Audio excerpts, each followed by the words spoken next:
Moffat County, Lake County, Central Floyd County, Eastern Jackson County, Knott County, Northwestern Leslie County, Southeastern Goffin County, Southern Owsley County, Northern Perry County, Central Pike County, until 12:45 a.m. At 6:46 p.m., Doppler radar indicated thunderstorms producing heavy rain across the Warren area. Flash flooding is ongoing or expected to begin shortly. Hazard, flash flooding caused by thunderstorms. Source, Doppler radar.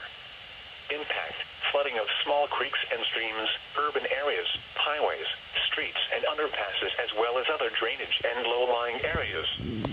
Some locations that will experience flash flooding include Pikeville, Hazard, Hindman, Estill, Coal Run Village, Wheelwright, Martin, Pittapatches, Forest Hills, Wayland, Buckhorn, Boland, Softshell, Lizzie, Yellow Mountain, Large Plain, Hempshew, Garner, Leburn, and Betty.